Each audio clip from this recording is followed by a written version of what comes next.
Brothers లో ఆషాఢం KG sale మళ్ళీ మొదలైంది. మరెన్నో క్రేజీ ఆఫర్స్ ఖైదీ చేయండి ఆర్ఎస్ బ్రదర్స్.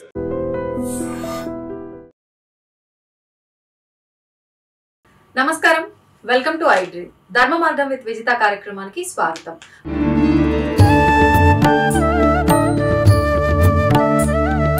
ప్రస్తుతం మనతో పాటు ఉన్నారు ప్రముఖ ఆధ్యాత్మికవేత్త, పూర్వపు యాదగిరిగుట్ట అర్చకులు, రిటైర్డ్ ఆంధ్ర ఉపన్యాసకులు డాక్టర్ సందుగుల కృష్ణమాచార్యులు గారు. ఇప్పుడు వారితో మాట్లాడి మరిన్ని మంచి మంచి విషయాలు తెలుసుకునే ప్రయత్నం చేద్దాం. నమస్కారం అండి. గురువు గారు, మన సనాతన ధర్మం గురించి ఈ మధ్య కాలంలో మనం ఎక్కువగా వింటున్నాం. అంటే అసలు ఏముంది సనాతన ధర్మంలో, సనాతన ధర్మం అంటే ఏంటి అనేది కొంతలో కొంత అవగాహన వచ్చినప్పటికీ మన సనాతన ధర్మంలో ఉన్న ఆచారాలు, విలువలు, సాంప్రదాయాలు ఇవన్నీ కూడా మనం సక్రమంగా పాటించకపోవటం వల్లే ఇప్పుడు ఏదైతే పరిస్థితులు మనం కొన్ని ఇబ్బందికర పరిస్థితులు చూస్తున్నామో అవన్నీ చూడాల్సి వస్తుందా? అసలు ఏంటి, ఎలాంటి ఆచార వ్యవహారాలు ఉన్నాయి, ఆచార వ్యవహారాల ప్రకారంగా పిల్లల పెంపకం ఏ రకంగా ఉండాలి, వివాహ వ్యవస్థ ఏ రకంగా ఉండాలి, ఇలాంటి విషయాలన్నీ కూడా తెలియజేయండి. నాకు చదువు లేదు, అనేకులు భార్యలు, కానీ ఇప్పటికీ నేను ఏకపత్ని వ్రతుణ్ణి. పిల్లలు పుష్కలంగా, పిల్లలు ఉన్నారు, మంచి భార్య. తర్వాత ఆమె పెళ్ళి అయిన తర్వాత నేను చదువు మొదలుపెట్టాను. చదువు ఎంఏ పిహెచ్డి ఎక్స్టర్నల్. గుళ్ళె పూజారి ఉంటూ పూజారి యాదగిరిగుట్టలో చదువుకున్నాం. అప్పుడు మీలాంటి వాళ్ళు ఏమన్నారు, నువ్వు పూజారి కదనయ్యా, మంచి ప్రభుత్వానికి వెళ్ళొచ్చు కదా, ఈ దక్షిణలు ఈ ఎందుకు ఇలా చెయ్యి, ఇలా ఉండొచ్చు కదా, ఈ చెయ్యి కంటే ఇలా ఉండొచ్చు కదా అన్నాడు. అంతే. అప్పుడు వెళ్ళాం సర్వేలు. మా డీజీపీ మహేందర్ రెడ్డి మా స్కూలే, బుర్రా వెంకటేశం మా సర్వేలు రెసిడెంట్ స్కూల్. అప్పుడు నేను సెలెక్ట్ అయ్యాను. అది మంచిది, మరో ప్రపంచం, చాలా చక్కటి విజ్ఞానం. ఆ తర్వాత అక్కడి నుంచి జూనియర్ లెక్చరర్ రావడం, డిగ్రీ కాలేజీ, ఇవన్నీ సహజంగా వచ్చేవి. ఆ తర్వాత పిహెచ్డి చేయడం. అంటే ఇప్పుడు మీ జాతక రీత్యా లేని అన్ని మీకు వచ్చినాయి అని అంటే ఏటికి ఎదురీత ఒక రకంగా అది మీ పట్టుదల అనుకోవాలా? అంటే మీరు వివాహం తర్వాత కాబట్టి ఆమె కాలం పెట్టేందుకు అది ఆమెకి ఎప్పుడైనా ఆమెదే, అది మాత్రం వాస్తవం. అంటే ఇది నమ్మొచ్చు. ఇల్లాలు ఆవిడ ఎవరు? లాలిత. లాలిత అంటే ఆనందాన్ని పంచునది, లాలించున్నది, భర్తకు ఆనందం అందించున్నది లాలిత. ఒకటి అనేక అర్థాలు. అంతేనా? ఇంటికి దీపం ఇల్లాలే. అవును, ఇంటిని చూసి ఇల్లాలని చూడమంటారు కదండి. ఇల్లును చూడు, ఇల్లాలిని చూడు. అవును, ఇల్లును చూడు, ఇల్లాలిని చూడు. లాలిత ఆవిడ. అందరికి అన్నం పెట్టాలన్నా, ఏం చేయాలన్నా పురుషుడు దండగా. పురుషుడు దండగాని కాదు, అంటే అంత వ్యవహారం రాదు వీళ్ళకి. అంత సహనం ఉండాలి. స్త్రీకి సహనం గొప్పది. కారణం ప్రసవం స్త్రీకే, పురుషుడికి లేదు.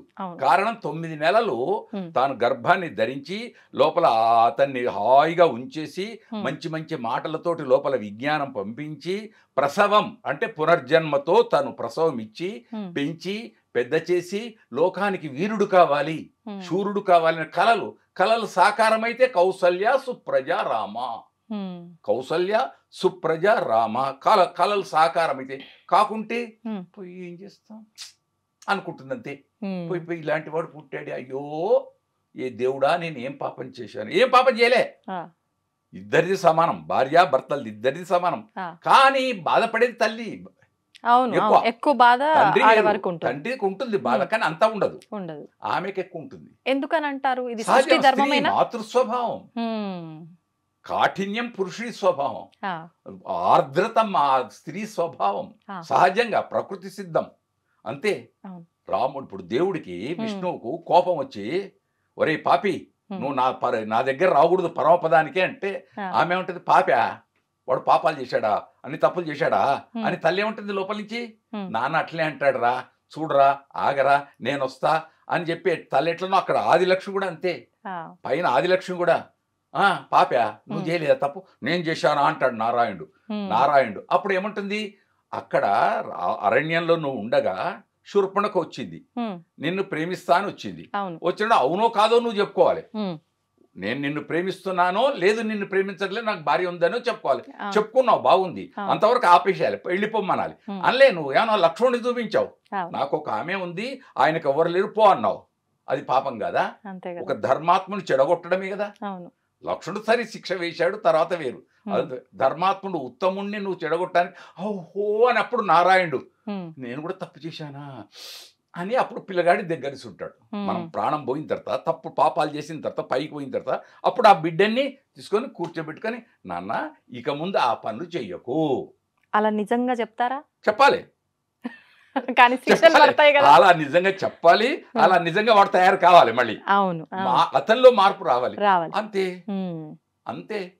వచ్చిందా ఉమ్, సంతోషం, రాలేదా గుర్రాన్ని నీళ్ళ దాకా తీసుకుపోతాం, తాగితే అది దానికి ఆనందం, అంతే. తాగుకుంటే దాని ఇష్టం. అవును, అవును, కర్తవ్యం మనది, తల్లిదండ్రులది. అవును. తల్లిదండ్రులది మొదటిది, కర్తవ్యం వాళ్ళది. ఉమ్, అది అంతే. అధ్యాపకుడు అంతే. ఉమ్. ఇప్పుడు కొన్ని సందర్భాల్లో ఏదైనా తప్పు చేశారు పిల్లలు, అది ఆడపిల్లలైనా మగపిల్లలైనా అంటే ఖచ్చితంగా తల్లిదండ్రులనే తప్పు అని అంటారు. అంటే పెంపకం బాలేదు కాబట్టి పిల్లలు ఇలా పాడైపోయారు అని. మనం ఇందాక మాట్లాడుకున్నట్టుగా తలరాత అని కూడా అనుకున్నాం. మరి తలరాత ప్రభావం ఎక్కువ ఉందా వీళ్ళు చేసిన పెంపకమా? అన్ని ప్రభావాలు ఉంటాయి, ఒకటి కాదు. ఉమ్, లోపల ఉండే గర్భధారణ అప్పటి నుండి, ప్రారంభం నుండి ప్రభావం ఉంటుంది. ఉమ్, మొదటిది. రెండవది పెంపకం ప్రభావం ఉంటుంది. మూడవది సమాజము యొక్క స్థితి ప్రభావం ఉంటుంది. ఉమ్, సహజంగా వచ్చేటువంటి స్నేహిత బంధువు ఉంది, ఆ ప్రభావం ఉంటుంది. ఉదాహరణకు సెంట్ ఉంది, సెంట్ రాసుకున్న ఆయన నన్ను తాకి వెళ్ళాడు, నాకు కొద్దిగా ఇట్లా గానంగానే ఆ ప్రభావం సెంటుది నా మీద పడింది. బా అనుకున్నా, కొద్ది ఒక నిమిషం ఆనందపడినా. అదే నేను అక్కడ బస్ స్టాండ్ లో నిల్చున్నా, పక్క టైర్లు అతను కాలబెట్టాడు, టైర్లు కాలుతున్నాయి, పొగ వచ్చింది. నేను ఇంటికి పోగానే అంత పొగ అంతా ఎక్కడో చెడ్డది పొగ. అది సమాజ ప్రభావం. ఇది సమాజ ప్రభావం. పిల్లవాడు బాగుపడుతుంటే అరే చదువుడు ఎందుకురా, సినిమాకిరా, అటు ఆడదాంపా అంటే అది సమాజ ప్రభావం. కాబట్టి స్నేహితులు కారణం. దుర్యోధనుడు చక్కటి రాజనీతిజ్ఞుడు. దుర్యోధన దగ్గర చెడు ఉండడం వేరు, కలిపురుషుడు చెడు వేరు, మంచి రాజనీతిజ్ఞుడు. అయినా కర్ణుడు ఉన్నాడే, పోని కర్ణుడు చెడ్డవాడు కాడు, దానకర్ణుడు. కానీ చెప్పింది మాటలు. ఒకడేమో స్నేహితంగా చెప్పాడు, ఇంకొకడేమో కక్ష సాధించుకొని శకుని చెప్పాడు. శకుని లోపలుండే కక్ష, గాంధారి వాళ్ళ తల్లిదండ్రుల మీద ఉండే కోపంతో ఆ పగ తీర్చుకోవడానికి మిత్రత్వంతో చెప్పాడు. కనుక సమాజ ప్రభావం ఉంటుంది, ఖచ్చితంగా ఉంటుంది. అంటే దీన్ని బట్టి మనం ఏం అర్థం చేసుకోవాలంటారు? అంటే చెప్పేవాడు ఎన్నైనా చెప్తాడు, ఎన్ని ఏ ప్రభావాలున్నా తాను ఆటుపోటులకు నిలబడితే ఉత్తముడు అవుతాడు. పెను తుఫాన్లు కూడా బ్రతికిన వాళ్ళు ఉన్నారు, విన్నారా? అన్ని ఉండి చెడిపోయిన వాళ్ళు ఉన్నారు. అవును, అన్నీ ఉండి పండిత వంశం, తల్లి మంచిది, తండ్రి మంచిది, అన్నీ ఉన్నాయి, కానీ చెడిపోయిన వాళ్ళు ఉన్నారు. కారణం చెప్పలేం. ఎందుకు గర్భధారణ అని కూడా ఒక మాట అంటున్నాం. కారణం, గర్భంలో ఉన్నప్పుడు విన్నవాడు ప్రహ్లాదుడు. గర్భంలోనే నారదుడు చెబుతూ ఉంటే కథలన్నీ విన్నవాడు ప్రహ్లాదుడు. ఆ తర్వాత ఒక తొడ మీద కూర్చోవాలని పట్టుదలతో ఉన్నవాడు ధ్రువుడు. రాజ్యపాలన ఏది కాదు, నా తండ్రి తొడ మీద నేను కూర్చోవాలి, మా సోదరుడు ఇంకొక తాను కూర్చున్నాడు, నాకు అదృష్టం దొరకలేదు అని పట్టుబట్టాడు. కాబట్టి ధ్రువుడు అయ్యాడు, ధ్రువ తార అయ్యాడు, పట్టుబట్టి భగవంతుని సాధించుకొని. అది మూడవాడు అభిమన్యుడున్నాడు. అభిమన్యుడు గర్భంలో ఉండగా తల్లి అడుగుతూ ఉంటే, అర్జునుడు మొత్తం పద్మ వ్యూహంలో ఎట్లా భేదించాలి ఏమిటి వెళ్ళి ఆ యుద్ధ తంత్రం తెలుసుకున్న వాళ్ళు ఉన్నారు. కాబట్టి గర్భధారణలు ఎలా ఉండాలో మనకు కొన్ని సాక్ష్యాలు ఉన్నాయి. అంటే ఈ ప్రభావం ఇప్పుడు పిల్లలు పెరిగే విధానం యొక్క ప్రభావం గర్భధారణ నుంచే మొదలవుతుంది. గర్భధారణ నుంచి ప్రారంభం.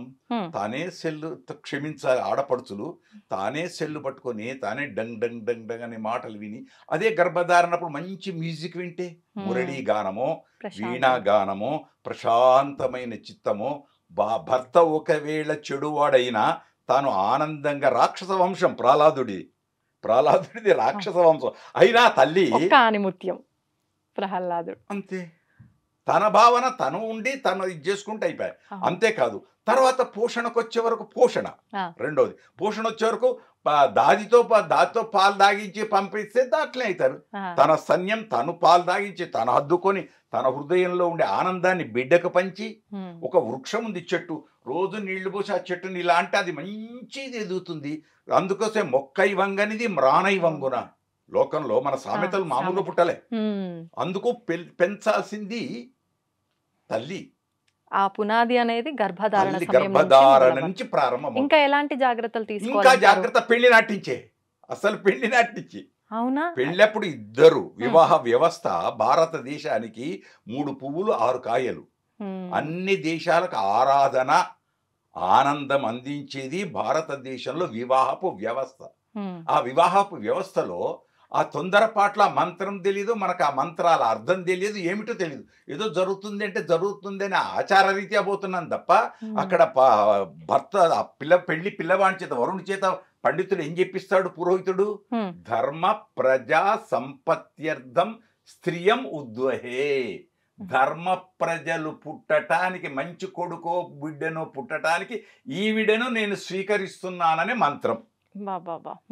మళ్ళీ ఆ మంత్రము యొక్క రహస్యం ఇద్దరికి గొప్పతనం తెలిసి ఉండాలి కదా. అవును, వాస్తవం, అది తెలిసి ఉండాలి. ఇద్దరు అలా పాటించాలి. అవును. ఎంతమంది పాటిస్తున్నారో ఒకటి.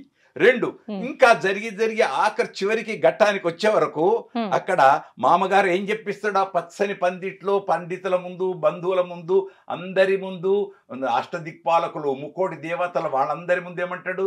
ధర్మేచ అర్ధేచ కామేచ త్వయేష న అతి చరామి. నేను నీదా కాకుండా ఏ పని చెయ్యను. ధర్మ అర్ధ కామముల యందు నిన్ను అనుసరించే ఉంటాను. అంటే దాని ముందేంటి? ధర్మం. ధర్మము చేత అర్థం, డబ్బు ధనం సంపాదించ, ధనము చేత కామం కోరిక. ముందే ఇప్పుడు కామం వచ్చింది, కోరిక, ధర్మం పోయింది, అర్థం పోయింది. ఒక్కొక్కటి క్రమ పరిణామం. ధర్మభూతమైంది అది కావాలి, అదే అక్కడ చివరికి మోక్షం వస్తుంది. ఈ మధ్యన మోక్షేచ అంటారు, తప్పు. మోక్షము ఆటోమేటిక్. మోక్షం అని మంత్రంలో లేనే లేదు. నువ్వు పరీక్షకు ఖచ్చితంగా చదివి పట్టుదలతో ఉంటే హాయిగా ర్యాంక్ వస్తుంది నీకు. ఏ ర్యాంక్ రావాలో ఆ ర్యాంక్ నీకు వస్తుంది. వచ్చి రాలేదంటే ఎక్కడో తప్పు ఉంటుంది, ఏదో దోషం ఉండి ఉంటుంది. అంటే నీ ప్రయత్నం నువ్వు ధర్మంగా చేస్తే మోక్షం ఖచ్చితంగా నువ్వు చెయ్యి. యత్నే కృతే యది న సిద్ధ్యతి కోత్ర దోష. ప్రయత్నం చేయడం నీ పని, అంతే. తర్వాత వదిలిపెట్టు. అందుకే శాస్త్రంలో ఏమొచ్చింది? షడ్బిర్ మనుష్య యత్నాని సప్తబిర్ దైవ చింతన. మొట్టమొదటి దేవుడా అని దండం పెట్టకు, గాల్లో దీపం పెట్టకు. నీ ప్రయత్నం నువ్వు చేసి ఆ దీపాన్ని రక్షించడానికి చేతిలో ఏదో ఏదో ఏదో పెట్టుకొని అప్పుడు దేవుడా అని అనుకో. కానీ నువ్వు ఏది లేకుండా పెను తుఫాన్లో నువ్వు దీపం పుట్టిస్తా అంటే ఎట్లా ఉంటుంది? దానికి అదే, దీనికి ఇదే. కాబట్టి తన ప్రయత్నం. అందుకే కృషి ఉంటే ఋషులు అవుతారు. కృషి ముఖ్యం. అది భార్యాభర్తలు కూడా అంతే. ఎక్కడైనా దేనికైనా ముఖ్యమంత్రి స్థానం రావాలంటే క్షమించాలి, నన్ను తప్పు పట్టొద్దు ప్రజలారా ఎవ్వరు గాని. ఎప్పుడైనా కలగన్నాడా ఇప్పటి ముఖ్యమంత్రి వస్తుందని ఇలాంటి పదవి అనుకున్నాడా? వచ్చింది, అనుభవిస్తున్నాడు, అంతే.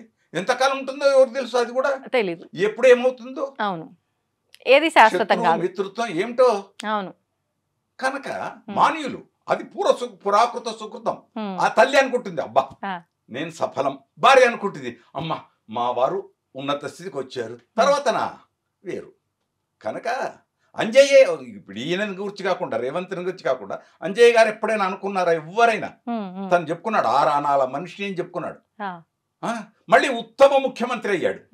ఆ కాలంలో, ఆయన కాలంలో ఎక్కడా స్ట్రైకులు లేవు, ఏదో ఉంటే ఉండేవి. అయ్యో ఉపాధ్యాయులు స్ట్రైక్ చేస్తూ హ్యాబిట్స్ నుంచి వస్తుంటే ఈయన కారు పోతే ఏంటే ఎందుకు అని డ్రైవర్ని అడిగాడు.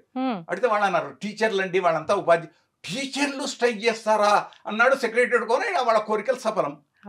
కాబట్టి అన్ని తెలిసిన వాడికంటే ఏమీ తెలియని వాడు ఏకాదశి నాడు పోతాడు, అన్ని తెలిసిన వాడు ఆ మాసం నాడు పోతాడు. క్షమించాలి, తెలిసి పాటించట్లేరని అర్థం. ఇక అంతే అంతే. ఎందుకంటారు ఇది ఒక మూర్ఖత్వం అనుకోవచ్చా? కొంత మొండి పట్టుదల, కొంత మొండితనం. ఏమైతుందిలే అని నిర్లక్ష్యం, మొండితోటి సహా నిర్లక్ష్యం.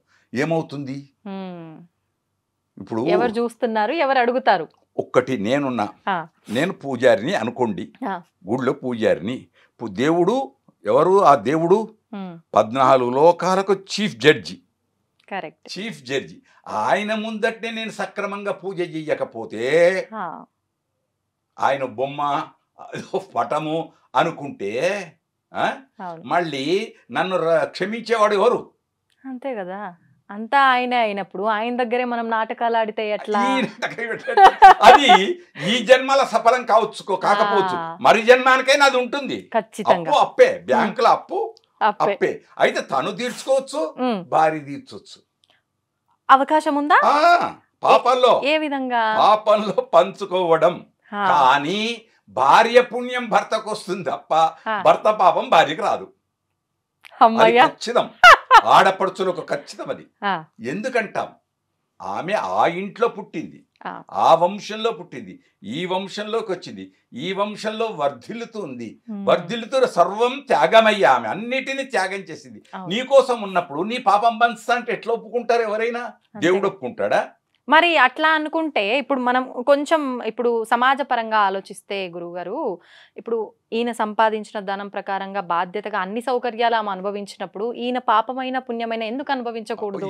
దీనికి మీరు మంచి ప్రశ్న చేశారు. ఒక రామాయణంలో ఇదే వాల్మీకి మహర్షి బోయవాడు, పక్షులను చంపుకొని తినేవాడు. అక్కడి నుంచి అనుకోకుండా మీలాంటి వాళ్ళు మంచి వాళ్ళు సప్త ఋషులు పోతున్నారు. పాప ఆయన చూచాడు, కాలం మారే పరిస్థితి వచ్చింది.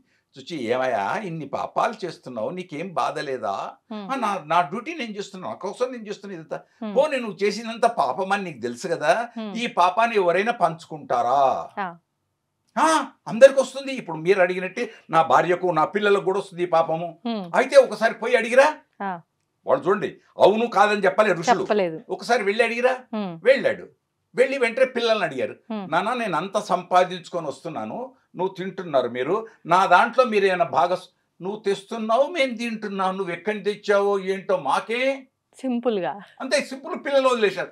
అనుకున్నాడు, కొంత మార్పు వచ్చింది. ఇంట్లో వెళ్ళాడు, భార్యని అడిగాడు, ఏమి నేను అన్ని సంపాదిస్తున్నా కదా, నా పాపంలో నువ్వు తెచ్చినావు, వంట చేయడం నా ధర్మం, పిల్లలకు నీకు అందరికి వడ్డించి నీకు చేయడం ఇది, నువ్వు ఎక్కడి తెస్తున్నావో ఏం తెస్తున్నావో నన్ను కట్టుకున్నావు కాబట్టి నేను నా ధర్మాన్ని నేను పాటిస్తున్నా, నీ ధర్మం నువ్వు. అప్పుడు జ్ఞానం కలిగింది. ఓహో ఈ పాపం అంతా అని మనకు ఒకటి ఉంది ఉదాహరణ. అక్కడి నుంచి మారాడు వాల్మీకి భగవాన్, అక్కడి నుంచి మారాడు. అంటే మనకు ఆధారాలు లభించవు కానీ కథలు ఉన్నాయి, కథలు ప్రజలలో ఉన్నాయి, ఆధారాలు లభించవు. కనుక పాపం భార్యకు రాకపోవచ్చు, రావచ్చు కూడా. కానీ భాగస్వామి అయితే, కానీ భాగస్వామి అర్ధాంగి కదా, అర్ధాంగి కదా భాగస్వామి అంటే పాపంలో కాదు, పుణ్యం. ఇప్పుడు రేపు శ్రావణ మాసం, ఇది ఆషాఢ మాసం, వచ్చేది శ్రావణ మాసం. శ్రావణ మాసంలో అత్తయ్య ఆమెను కోడలను తీసుకొచ్చి వరలక్ష్మి వ్రతాలు ఇవన్నీ ఎందుకు చేయిస్తుంది? అంటే ఆమె చేసిన పుణ్యం ఇల్లందరికీ చేసిన పుణ్యం ఇంటికంతా రావాలి. మనది గొప్పది భారతీయ సంస్కృతి. కారణం పాల్గొన అది మాఘ పాల్గొన చైత్ర వైశాఖ మాసాల్లో పెళ్లిళ్ళు, జ్యేష్ఠ మాసం దాకా పెళ్లిళ్ళు. ఆ తర్వాత ఆషాఢం వస్తుంది. ఆషాఢం నెల రోజు విడి ఉండడం. ఇప్పుడు వేరు, ఇప్పటి కాలాలన్నీ వేరు. అప్పుడు అత్తగా తల్లిగారింట్లోనే ఉండాలి, ఈయన ఇక్కడనే ఉండాలి, అవన్నీ పెద్ద పెద్ద నియమాలు ఎన్నో ఉన్నాయి. ఇప్పుడు కడప దాటు ఏవో చెప్తారు, అవన్నీ వేరు. మొత్తం నవీన విప్రలంబేన శృంగార పుష్టిమశ్రుతి. కొత్తగా పెళ్ళైన వాళ్ళు ఆమె మనస్సు ఈయన మీద ఉంటుంది, ఈయన మనస్సు ఆ మీద ఉంటుంది. కనుక ఆ నెల రోజుల తర్వాత ఇద్దరు వచ్చి భార్యాభర్త అన్యోన్యం కాకుండా అత్తనే తల్లి అబ్బాయి తల్లే తీసుకొచ్చి ఇంట్లో పూజల పేరు మీద ఇద్దరిని కూర్చోబెట్టి పూజలు చేయించి వ్రతం చేయించి, ఒకవైపు నిష్ఠ, ఒకవైపు ప్రేమ, భక్తి, రక్తి. కనుక ఎందుకు ఇచ్చారు? మంచి సంతానం రావడానికి. ఇదంతా ప్రకృతి సహజంగా పెద్దలు ఏర్పరిచినటువంటి భాగం. అందుకు ఆషాఢం వస్తే విడదీస్తుంది, శ్రావణం వస్తే కలుపుతుంది, అంతే. ఇప్పుడు నిజంగా ఇది మన పురాణాల నుంచి ఉందా ఈ భార్య భర్తలు విడిగా ఉండటం అనేది? ఎప్పటి నుంచి విడిగా ఉండే పురాణాలు కాదు, మన సహజం. మనం ఇప్పుడు 12 గంటలకు నేను భోజనం చేయాలి, 12 గంటలకు నాకు భోజనం దొరకలే, అప్పటి నుంచి ఇక ప్రారంభం అవుతుంటుంది లోపల ఆకలి ఆకలి ఆకలి. ఏ ఆకలి ఎట్లుంటుందో చెప్పలేదు. కోరికలు కూడా ఆకలే, కోరికలు కూడా ఆకలే. ఆవిడని చూడాలని ఈయనకు, ఈయనను చూడాలని ఆయనకు, వీటి మనసులు. అనుకోకుండా మంచి పదార్థం దేవుడి దగ్గర నుంచి ఎక్కడో దొరికినటువంటి మధుర పదార్థమో మంచి రుచికర పదార్థం దొరికిందనుకో, అప్పుడు ఏం చేస్తాడు? ఆనందంగా అనుభవిస్తాడు. ఇక్కడ భార్యాభర్తలు కూడా ఆనందంగా అనుభవిస్తే మంచి జీర్ణం అవుతుంది. ఆ ఇద్దరు అన్యోన్యంగా ఉంటారు, ప్రేమగా సల్లాపాలు అన్ని ఉంటాయి. కానీ అదే ప్రకృతి సహజం, మనం ఏర్పరచుకున్న నియమాలు. శాస్త్రాలు చెప్తాయి, శాస్త్రాలు అన్ని ఉన్నాయి, కానీ నియమాలు వాళ్ళే ఏర్పరచుకుంటే చాలు. ఇప్పుడు నలుగురు 4 రకాలుగా ఎవరికి తోచింది వాళ్ళు. మొన్న నేను అనుకోకుండా టీవీలో చూస్తూ అలీతో సరదాగా దానిలో ఆ తల్లి మాట్లాడుతూ, ఇద్దరు తల్లులు, ఈ శతమానం భవతిలో ఉన్న, నాకు కొందరు సినిమా వాళ్ళ పేరు తెలియదు, వదిలేద్దా పేరు. ఆ తల్లి మాట్లాడుతూ నాకు 14 ఏళ్లకే పెళ్ళయిందండి అంది. ఆలి ఆశ్చర్యం, నీకు 14 ఏళ్లకు పెళ్ళైనా? అవునండి. అయితే మీ నాన్నకు నువ్వు ఎన్నో? నాకంటే ముందు 7 అక్క చెల్లెళ్ళు, 4 అన్నదమ్ములు. అంటే ఆ కాలంలో ఎంతమంది? ఈమెతో కలిపి 5, 7, 5, 12 మంది సంతానం. అయినా ఆ తల్లి ఇంతమందికి పెట్టింది. ఇప్పుడు 2 పిల్లలకే బాధపడితే మరి ఎక్కడ జరుగుతుందంటారు లోపం? మనస్సు ఉంటే మార్గాలు ఎన్నో ఉంటాయి. మనస్సు అనేది ఉంటే మార్గాలు ఎన్నో ఉంటాయి. మనస్సే అంతే. కుంతి అడవిలో పాండవులను ఎట్లా పెరిగారు? మళ్ళీ ఇక్కడ అన్నీ ఉన్నాయి. గాంధారి దగ్గర 100 మంది, మళ్ళీ ఒక్కడు యూసుడు అనేవాడు ఉన్నాడు అనుకోండి. ఉంటారు, మంచి ఉంటుంది, చెడు ఉంటుంది. వికర్ణుడు అనేవాడు ఉన్నాడు, అంత వేరు, కానీ తక్కువ. కాబట్టి చెడుకు ఉంటుంది, మంచి ఉంటుంది. పౌర్ణిమ ఉంది, అమావాస్య ఉంది, మంచి ఉంది, చెడు. దాన్ని నిజం తెలుసుకు మెలగాలి మనిషిలాగా. సినిమా పాట, ఒక పాట, నిజము తెలుసుకు మెలగాలి మనిషిలాగా. ఆ పాటలు ఇవి ఇప్పుడు లేవు. 1, 2 నన్ను మళ్ళీ వేరే విధంగా అనుకోకండి. బడిపంతులు సినిమా ఆనాటిది ఉంది. ఎన్టీ రామారావు గారు, అంజలి, బూచాడమ్మ బూచాడు. అప్పుడు మొట్టమొదట ఫోన్లు వచ్చిన కాలం.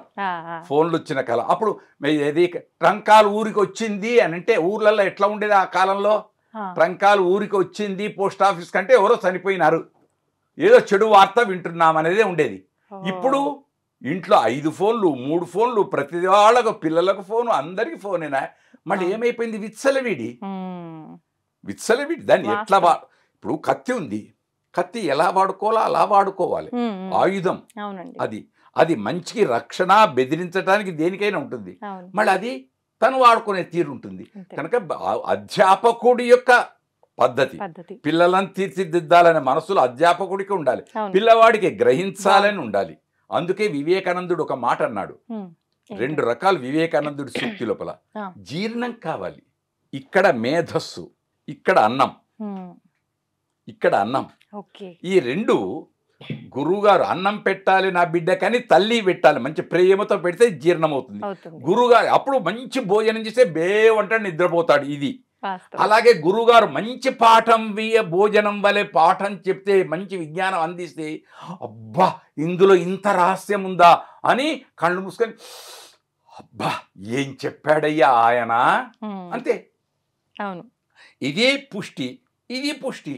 చెప్పేవాడు బాగుండాలి, వినేవాడికి జీర్ణశక్తి ఉండాలి. ఇప్పుడు పాఠశాలలో అక్కడ లెక్చర్ ఇస్తుంటాడు, వీడు బొమ్మలు వేస్తుంటాడు, ముగ్గులు, అంతే.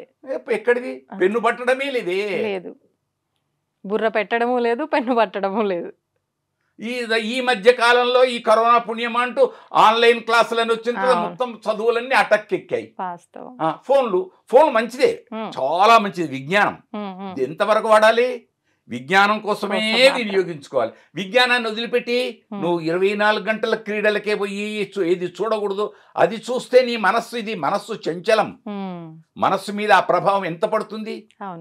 కనుక నిజం తెలుసుకు మెలగాలి.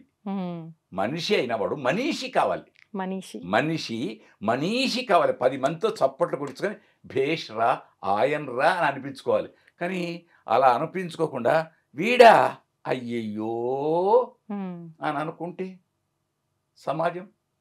కానీ సాధ్యం అంటారా ఈ మాట అనిపించుకోవడం? అనిపించుకోకూడదు. ఇప్పుడున్న కాలంలో అంటే నా వర్షన్ అవునే, ఏంటంటే మనం ఎంత మంచిగా ఉన్నా మనం చూసి ఓర్చుకోలేక కూడా 4 రాళ్ళు వేసే వాళ్ళు ఉన్న ఈ సమాజంలో తట్టుకునే కావాలి. అదే నేను కోరేది. అది తట్టుకునే శక్తి. ఇది రాళ్ళు వేస్తున్నారు. ఇప్పుడు మొన్న నేను ఇంటర్వ్యూ అని చెప్పాను చూడండి. అవునవును. అది ఆ రోజు నాడు అలీతో వచ్చింది మంచిది. ఆ రోజు నేను ఎంత ఆనందపడ్డాను. ఇంకొక తల్లి అంది, నేను చూడగానే పెళ్ళెప్పటి నుంచి ఎదుటి వాళ్ళని చూస్తే వాళ్ళు ఎలాంటి వాళ్ళో చెప్తానండి ఏంది. ఇద్దరితో ఇంటర్వ్యూ అయింది అది. ఆమె పేరు బాగుంది, శతమానం భవతులు ఉండే ఆవిడ. అట్లా అక్కడ ఇక్కడ సాగర సంగమంలో ఆమె అతనికి కమల్ హాసన్ తల్లిగా నటించింది. వంట ఆమె మంచి. అట్లానే మళ్ళీ ఇక్కడ అంతే, ఆవిడ ఎదుటి వాడిని చూస్తే నేను ఇది అన్నది. అయినా నీ దారి నువ్వు పాటించాలి. నీ దారి నువ్వు పాటించాలి. ఇప్పుడు మృగాలు కూడా ఇష్టం వచ్చినప్పుడు కోరుకోవు. మృగాలు కూడా నువ్వు ఆకలి లేనప్పుడు నువ్వు ఎంత పెట్టి తినవు. అదే ఆకలి అయిందనుకో తింటుంది అంతే. ఈ మధ్య కాలంలో ఈ పశువులు గేదెలు ఇవన్నీ ప్లాస్టిక్ తింటున్నాయి కవర్లు. ఎందుకు తింటున్నాయి? ఆకలికి కడుపు నిండగా ఇంట్లో తన దగ్గర ఆ బాడీ ఉన్నటువంటి వాళ్ళు ఆకలి నిండుగా ఉంచే సహాయిగా బయటకు ఎందుకు వెళ్తుంది? ఎక్కడికి వెళ్ళినా పచ్చనిది. ఇప్పుడు ఇది వర్షాలు పడటం అంతే, పచ్చదనం లేదు. అంతా సిమెంటే, కాంక్రీట్. భూమిలోకి నీళ్ళు ఎక్కడ పోవాలి? భూమి ఎక్కడ ఉంచుకోవాలి? పచ్చదనం ఎక్కడ రావాలి? గడ్డి ఎక్కడ రావాలి? వృక్షాలు ఎక్కడ రావాలి? ఎక్కడో పెంచేస్తున్నాం మెడపైన పెంచేస్తే ప్రకృతికి ఏం లాభం? అదే కదా. జంతువులకేం లాభం? ఒకనాడు ఇంటి ముందర ముంగిళ్ళు ఉండేది, చావడి అరుగు మీద ఓరో వచ్చి కూర్చున్నావు. బాటసారి పోతూ అలసిపోయి వచ్చి కూర్చుంటే ఇంటి వాళ్ళు వచ్చి యజమాని వచ్చి, ఎక్కడండి, ఏ ఊరండి, ఏమండి మీకు మంచినీళ్ళు కావాలా, ఆఖరికి మజ్జిగ కావాలా అని అడిగారు. వీళ్ళు ఇచ్చేవాళ్ళు, వాళ్ళు తీసుకున్నారు. అమ్మా చల్లగుండు అన్నారు. ఇప్పుడు ఆ మాటలు వింటున్నామా? లేదు. నీళ్ళను కొంటున్నాం, మజ్జిగను కొంటున్నాం. మజ్జిగలో కల్తీ వచ్చింది, నీళ్లలో కల్తీ లేనిది ఎక్కడుంది? ఒక కొబ్బరి నీళ్లు, ఆ కొబ్బరి నీళ్ళు కూడా వస్తుందట. అదే కదా, ఇంజక్షన్స్ తో ఏదో అంటున్నారు. అది ఎంతవరకు నిజమో నాకైతే తెలియదు. అది కూడా అయిపోతే ఇంకెక్కడిది కల్తీ ఉండేది? కల్తీ లేనిదేది? తల్లి మనస్సు, తల్లి హృదయం, అదొక్కటి కల్తీ లేదు. ఉండేదా? కర్మ.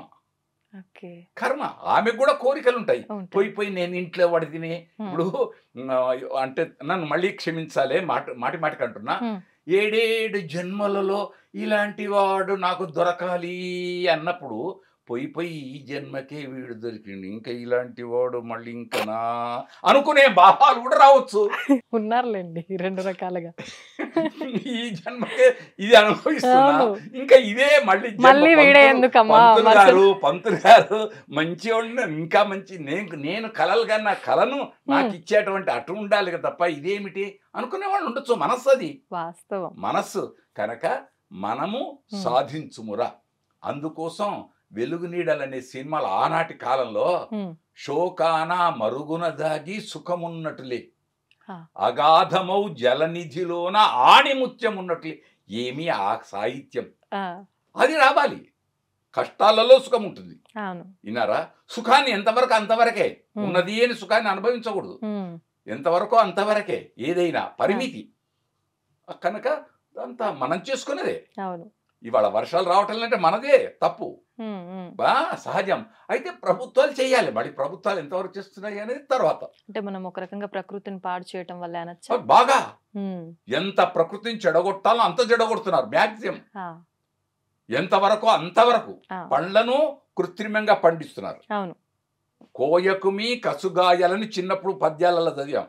ఆకుపచ్చగా ఉండేటువంటి పండుగాక ఉండేటువంటి కాయలు కొయ్యకురా బిడ్డ అని చెప్పేవాడు. ఇప్పుడు ఆ కాయలను కోసుకొచ్చి పెట్టేస్తున్నాం. ఇక చివరికి రేపు సీతాఫలాలు వచ్చే కాలంలో గొట్టి కాయలు కూడా తెచ్చి పండించి మా ఔషధుల చేత పండించి వాటిని అమ్మేస్తున్నారు. ఎక్కడ అవుతుంది? అందుకోసం ఏది ఎప్పుడో అది అప్పుడు అలా ఉంటే అంతే. ఎప్పుడు తినాలో అప్పుడు తినాలి, ఎప్పుడు పడుకోవాలో అప్పుడు పడుకోవాలి, ఎప్పుడు చదవాలో అప్పుడు చదవాలి, ఎప్పుడు దండం పెట్టాలో అప్పుడు దండం పెట్టాలి, ఎప్పుడు తీర్థం తీసుకోవాలో అప్పుడు తీర్థం తీసుకోవాలి. అది లేకుండా స్నానం సంధ్య అనుష్ఠానం లేకుండా తీర్థం తీసుకుంటా దండం పెడతా అంటే ఎట్లుంటుంది? ఉంటుంది, దానికి ఏం కాదు, కానీ ప్రభావం ఉంటుంది.